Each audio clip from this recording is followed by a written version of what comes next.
പറയല് നമ്മളിങ്ങനെ സാഹിത്യത്തിൽ ഇങ്ങനെ ഓ മോളെ എന്താ ഇതിന്റെ വിശേഷം ഇങ്ങനെ മെറ്റട്ടിക്കിന്റെ പെൻറ്റിക്കിന്റെ ആവർത്തനം നമ്മൾ പറയണത് മാമു ആണോ എവിടെ മാമുവാനെ പ്രയോഗമുള്ളൂ അല്ലേ എന്താ ചോറാണോ എന്ന് വെച്ചൂടെ നമുക്ക് ഭക്ഷണം വേണോ അങ്ങനെ ചോദിക്കല്ലേ നമ്മൾ ഇല്ല അത് വലിയവരോട് ചോദിക്കുമ്പോ ചെറിയ കുട്ടികൾ മാമു ചോദിച്ചോ അങ്ങനെ അവിടെ നമ്മൾ താന്നു കൊടുക്കുക ഇത് നമ്മൾ പഠിക്കണം അപ്പൊ താവാൻ താവേണ്ട അടുത്ത് താവണം അങ്ങനെ തന്നെയല്ലേ കുനിയേണ്ട അടുത്ത് കുനിയണോ കുനിയേണ്ട അടുത്ത് കുനിഞ്ഞിട്ടില്ലെങ്കിൽ അബദ്ധം പറ്റും അത് മറ്റോ കുഞ്ഞു വെച്ച് നോക്കിക്കണ്ടവൻ ഇയാൾ പറഞ്ഞ മാതിരി ഒരുത്തൻ നോക്കുമ്പോ അങ്ങനെ ഓന്റെ നെറ്റിമൊരു മുറി ഉണ്ട് ഭയങ്കര മുറി എവിടെ വെച്ച് കുത്തിയതാന്ന് ഉറപ്പാ അപ്പൊ ഇങ്ങനെ എന്തെവിടെ നെറ്റിമ മുറിയാൻ കൊമ്പ് പറ്റിയതാണ് എവിടുന്ന് വെച്ച് ഞാൻ ആനപ്പുറത്ത് അങ്ങനെ പോകുകയാണ് ആനപ്പുറത്ത് ഇങ്ങനെ പോകുമ്പോ മരത്തിന്റെ കൊമ്പ് തട്ടണമെങ്കിൽ വണ്ടിയൊക്കെ പോകുമ്പോ തട്ടല് സ്വാഭാവികമാണ് ഈ ആന സ്പീഡ് കുറഞ്ഞ സാധനമല്ലേ അതിന്റെ പുറത്തിങ്ങനെ പോകുമ്പോ കൊമ്പട്ടിട്ട് കോലത്തിന് മുറിയാവണമെങ്കിൽ അപ്പൊ ഈ കണ്ടിട്ടില്ല അതിന് കൊമ്പ് വെച്ച് കൊമ്പൊക്കെ ഞാൻ കണ്ടില്ലേ പിന്നെ എന്തി അവിടെ എത്തിയപ്പോൾ കുഞ്ഞൂടിന് ഞാൻ ആന കുനിയേക്കൊന്ന് വിചാരിച്ചു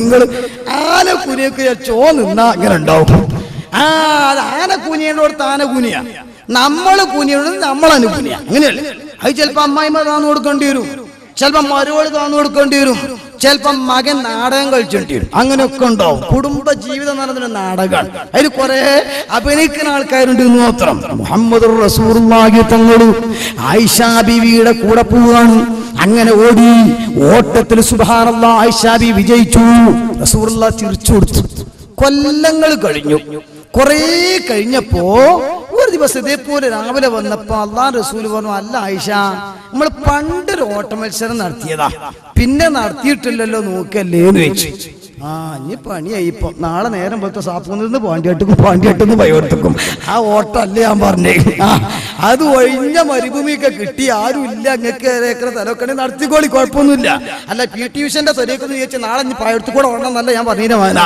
പക്ഷെ ആ കുടുംബ ജീവിതത്തിലെ സെറ്റപ്പ് പറയുമ്പോ എന്താ നിങ്ങള് ഈ പെണ്ണിന് കെട്ടുക എന്ന് പറയുമ്പോഴേക്ക് തന്നെ എന്തോ ഒരു അധികാരം നമ്മൾ കയ്യിലെക്കുക പുരാപ്പിളാർ നമ്മളെന്ന് മാത്രമല്ല പുരക്കാരും അങ്ങനെ തന്നെയാണ് പെന്മാരൊക്കെ തന്നെ എന്ന് പറയുന്നത് എന്റെ കുട്ടിനെ കൊണ്ടൊന്ന് പെണ്ണിടിച്ചോണം എന്തിനെ ഒന്നും അല്ല ഉണ്ടായതിനോട് കെട്ടിച്ചു പോയില്ലേ മാത്രല്ല ഉള്ളോക്ക് സ്കൂൾക്ക് പോകാനുണ്ട് അപ്പൊ ഇച്ചൊന്ന് കൈക്കല കൂട്ടാനേ അതിനെ ടെക്സ്റ്റൈൽസ് ഒഴിവാക്കി ചീലണ്ട് നോക്കുക കെട്ടിക്കൊണ്ടിരുന്ന പെണ്ണിനെ അല്ല കൈക്കല കൂട്ടണം ഞാൻ ഇൻഷാല്ലാ പറഞ്ഞുതരാം ബേജാറാവണ്ട എല്ലാവരും ഒന്ന് ഒരുങ്ങി നിൽക്കുക ഇസ്ലാം പഠിപ്പിച്ചത് എന്താണ് എന്നുള്ളത് എന്താ നമുക്ക് ചിലപ്പോൾ ചില ആളുകളൊക്കെ ഈ ഇതൊക്കെ പഠിച്ചു മനസ്സിലാക്കി അടിസ്ഥാനം ചിലപ്പോ പുതിയണ്ണും പുയ്യാപ്പും വരുമ്പോഴത്തിന് ഓള് വായിലോട് കൊടുക്കാൻ ഓന്റെ നേതല് കാണുമ്പോഴത്തെ കണ്ടില്ലേ ഓളിങ്ങനെ അങ്ങനെ തന്നെ വേണ്ട പിന്നെ തുമ്പ കയറാൻ വേണ്ടി ഓള് വരുമ്പോഴത്തേനും അതിന് തന്നെ വന്നിട്ട് അങ്ങനെ തന്നെ ഇസ്ലാം പഠിപ്പിക്കുന്നത് അതാ ഞാൻ പറഞ്ഞത് ബഹുമാനപ്പെട്ട റസൂല പഠിപ്പിച്ചത് അങ്ങനെയല്ലേ അതിന്റെ ദോശ ചുടുമ്പോഴും നെയ്യപ്പം ചുടുമ്പോഴും പറക് കയറുമ്പോഴും ഇങ്ങനെ ബിസ്മില്ലാ പറഞ്ഞിട്ട് അങ്ങനെ അതുപോലെ തന്നെ അൽഹംദുലില്ലാ അരിടാണെങ്കിൽ അതിനും ബിസ്മില്ലാ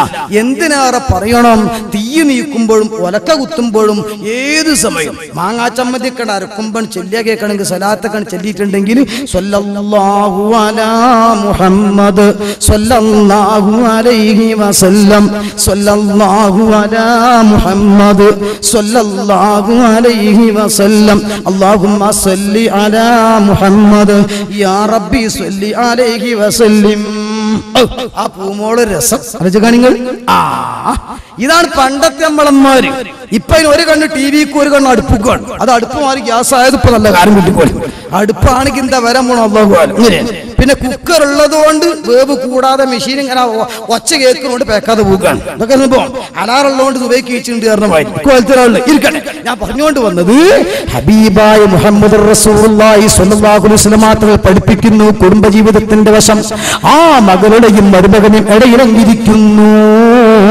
സംസാരമൊക്കെ കഴിഞ്ഞപ്പോ പറഞ്ഞു വെള്ളം വേണ്ട തണിയനും വേണ്ട അവിടെ കടന്നോ ഞാനിതാ വരുന്നു ഇതാ റസൂലുള്ളാഹ് ആ മുത്തനബിയാണ് ആയിഷാ ബീവിനോട് ചോദിക്കുന്നത് ഓടല്ലേ അപ്പൊ അന്നത്തെ ഓട്ടത്തിൽ ജയിച്ച മധുരം ആയിഷാ ബീവി വിട്ടിട്ടില്ല പോകുക എന്ന് പറഞ്ഞു പക്ഷെ ഇപ്രാവശ്യം ആയിഷാ ബീവി ഒരു പെണ്ണായിക്കണം പെണ്ണായ പിന്നെ കുട്ടികളായ മാതിരി അല്ലല്ലോ അങ്ങനെ UP സ്കൂളിൽ പോണ പെൺകുട്ടിനെ മാതിരി +2 പോണ പെൺകുട്ടി ഞമ്മക്ക് അങ്ങനെ തന്നെയാണ് നാളെ ഞാൻ പറയും അത് ഞമ്മക്ക് കുട്ടിയാണ് പക്ഷെ കുട്ടിയല്ല പെണ്ണ് പെണ്ണായിക്കണം ഇൻഷാ അല്ലാഹ് പറയാം കുട്ടിയല്ല. കുട്ടിന് പേരില് കുട്ടിയുണ്ടാവും, അത് കുഞ്ഞാല് കുട്ടി ഇപ്പോഴും കുട്ടിയല്ലേ, പേരില് വലിയ പേരില്ലേ, കുട്ടിയാമത് കുട്ടിയല്ലേ, അത് ചോദിക്കണം നിങ്ങൾ. അങ്ങനെ നമ്മളൊക്കെ കുട്ടിയമാക്കാന്ന് പറയും കുട്ടിനെ, അത് കുട്ടിയാണ്, പക്ഷേ പ്രായം കൊണ്ട് വല്ലിപ്പയാണ്. അതുപോലെയാണ് UP സ്കൂളിൽ പോകുന്ന പെൺകുട്ടിയല്ല. +1 +2 ഇൻഷാ അല്ലാഹ് പറയാം. ഇരിക്കട്ടെ, ബഹുമാനപ്പെട്ട മുഅദ് റളിയല്ലാഹു റസൂലുള്ളാഹി സ്വല്ലല്ലാഹു അലൈഹി വസല്ലം തങ്ങളും ആയിഷ ബീവി മത്സരിക്കുന്നു. ആയിഷ ബീവി ഓടിയിട്ടാണ് എത്തുന്നില്ല, റസൂലുള്ള കൂളായിട്ട് മുമ്പിലെത്തി. ആയിഷ ബീവി ഇങ്ങനെ നാണം കൂടി ഇങ്ങനെ വന്നപ്പോ ആയിഷ ഇത് അന്നത്തേന് പകരാട്ടോ എന്ന് പറഞ്ഞു. ഏത് ഇത് അന്നത്തേന് പകരാ, അന്ന് ഇജ്ജ് ജയിച്ചില്ലേ, ഞാൻ തോറ്റു, ഇന്നിപ്പോ ഞാൻ ജയിച്ചു, തോറ്റു, ഇപ്പൊ ഡ്രോ ആയി. നിങ്ങള് ഇത് സത്യത്തിൽ കുടുംബജീവിതം എന്ന് പറഞ്ഞാൽ അങ്ങനെയൊക്കെയാണ്. അതായത് കുറെ തമാശകൾ വേണം, കുറെ കാര്യങ്ങൾ വേണം, കുറെ ചർച്ചകൾ നടക്കണം. അത് ഭാര്യയും ഭർത്താവും മാത്രം പോരാ, അമ്മോശനും മരുവനും അങ്ങനെ തന്നെയാണ്. ഇപ്പൊ നമ്മളൊക്കെ നാട്ടിൽ മരുക്കൾ എന്ന് പറയുമ്പോഴൊക്കെ തന്നെ അങ്ങനെ അമ്മോശൻ എന്ന് പറയുമ്പോൾ ഇപ്പൊ ഏത് ആലിമാണെങ്കിലും ഏത് തങ്ങളാണെങ്കിലും മരുവനായ പിന്നെ തായാണ് നമ്മൾ ധാരണ അങ്ങനെയാണ്. ഇൽമിലുള്ള ബഹുമാനം അപ്പോഴും പോകൂല. പിന്നെ പെങ്ങളൊന്ന് വിളിച്ചൂടാ, പിന്നെ ഇജ്ജ് തന്നെ വിളിച്ചോളം, വിളിച്ചിട്ടില്ലെങ്കിൽ വല്ലതും സംഭവിക്കുന്നിടത്തോളം ഒന്നും വരൂല. ഇൽമിലുള്ള ബഹുമാനം അങ്ങനെ തന്നെയാണ്. അതൊക്കെ കഴിച്ചാൽ ഞാനൊക്കെ തന്നെയാണ്. കോഴിക്കോട് പെണ്ണിട്ടുകൊണ്ട് ഇപ്പോഴും പുതിയ അപ്പറയാണ്, അങ്ങനെ ഉണ്ടല്ലോ, അത് നിങ്ങളെ നിന്നെ വിളിക്കുക, അത് അങ്ങനെ തന്നെ പോവുക. ഞാൻ പറയുന്നത് നിങ്ങളെല്ലാവരും കോഴിക്കോട്ടേക്ക് കൊണ്ടണ്ട, ഞാൻ പറയാം, കിട്ടിയതായാലും കഴിഞ്ഞില്ലേ, അതങ്ങനെ നടന്നു പോവുക. ഏതായിരുന്നാൽ ഞാൻ പറഞ്ഞുകൊണ്ട് വന്നത് എന്താ നിങ്ങള് നാം മനസ്സിലാക്കേണ്ടത്, ബഹുമാനപ്പെട്ട മുഹമ്മദ് റസൂലുള്ളാഹി സ്വല്ലല്ലാഹു അലൈഹി വസല്ലം തങ്ങൾ പഠിപ്പിച്ച ഇസ്ലാമികമായ കുടുംബജീവിതം ഉണ്ട്. ഖുർആൻ വരച്ചു കാണിച്ച ഇസ്ലാമിക ജീവിതം ഉണ്ട്, കുടുംബ ജീവിതമുണ്ട്. അത് വളരെ സന്തോഷകരമായി നീങ്ങാനാണ്. അതുകൊണ്ട് പെണ്ണിന് ചില ഉത്തരവാദിത്തങ്ങളൊക്കെ ഇസ്ലാം കൊടുത്തു, ആണിനും ചില ഉത്തരവാദിത്തങ്ങളൊക്കെ കൊടുത്തു.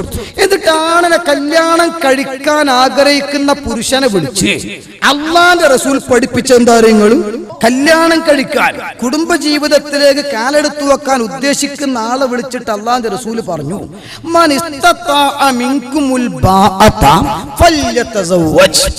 എല്ലാരും പെണ്ണിട്ടുണ്ട്, എന്നാ നമ്മളും കിട്ടും, അങ്ങനെ കേട്ടണ്ട, അങ്ങനെ കുടുംബജീവിതം നടത്തണ്ട, നിനക്ക് ബാഅത്തുണ്ടോ? അത് രണ്ടർത്ഥം പണ്ഡിതന്മാർ കൊടുത്തിട്ടുണ്ട്. ഒന്ന്, ആ പെണ്ണിനെ പോറ്റാൻ ആവശ്യമായ സാമ്പത്തികമായ ശേഷിയും ചുറ്റുപാടും നിനക്കുണ്ടോ? രണ്ട്, ആ പെണ്ണിനെ പോറ്റാൻ ആവശ്യമായ ആരോഗ്യവും ശേഷിയും നിനക്കുണ്ടോ? എങ്കിൽ അവൻ കല്യാണം കഴിക്കേ, അല്ലാത്തവനെ പണിക്കൊരുങ്ങണ്ട. എന്തുകൊണ്ട്? ആ പെണ്ണിന്റെ ജീവിതം നീ വാങ്ങുകയാണ്.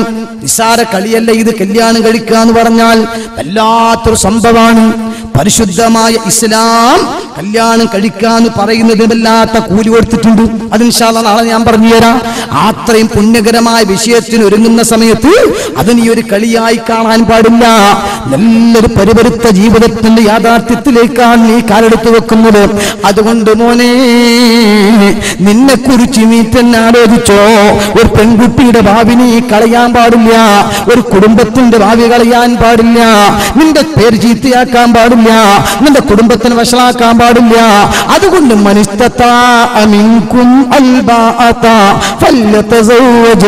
നിനക്ക് കല്യാണം കഴിക്കാനുള്ള സാമ്പത്തിക ശേഷിയും ശാരീരിക ശേഷിയും രണ്ടും നിനക്കുണ്ടോ? എങ്കിൽ മാത്രം നീ കല്യാണം കഴിച്ചോ. കാരണം എന്താ, നിങ്ങൾ അത് രണ്ടും ഉണ്ടാകുമ്പോഴേ ദാമ്പത്യം വിജയിക്കുള്ളൂ. ഒരാണിന് ചെയ്തു കൊടുക്കേണ്ട എന്തൊക്കെ ഹിദമകൾ ഉണ്ടോ അത് കണ്ടറിഞ്ഞിട്ട് പെണ്ണ് ചെയ്തു കൊടുക്കണം, പറഞ്ഞിട്ടല്ല. അത് ഞാൻ വായിച്ചു ഇൻഷാ അല്ലാഹ്. നല്ല പെണ്ണുങ്ങളുടെ ലക്ഷണം പറയുന്നുണ്ട്. നല്ല പെണ്ണുങ്ങളുടെ ലക്ഷണം എന്താന്ന് ചോദിച്ചാൽ, അതിങ്ങനെ നെറ്റ് തട്ടടലും വയബ് ഇങ്ങനെ എടുത്തേക്കലും മുടി കൂടെ അങ്ങോട്ട് പയ്യാക്കി തോത്തിയാലും മുടി വെക്കലും +2 പഠിക്കലും അല്ല. നല്ല പെണ്ണുങ്ങൾ ലക്ഷണം ഇസ്ലാം പഠിപ്പിക്കുന്നുണ്ട്. പുരുഷന്മാർക്ക് ലക്ഷണം പറയുന്നുണ്ട്. അത് ഇൻഷാ അല്ലാഹ് ഞാൻ പറയാം. ഈ സ്ത്രീകളും പുരുഷനും രണ്ടും പരസ്പരം അങ്ങോട്ടും ഇങ്ങോട്ടും ഒരു ധാരണയിലെത്തണം. ഏകദേശം ഇന്ന കാര്യങ്ങളൊക്കെ ഞാൻ കണ്ടറിഞ്ഞ് ചെയ്തു കൊടുക്കണോ. അങ്ങനെ ഒരാൾ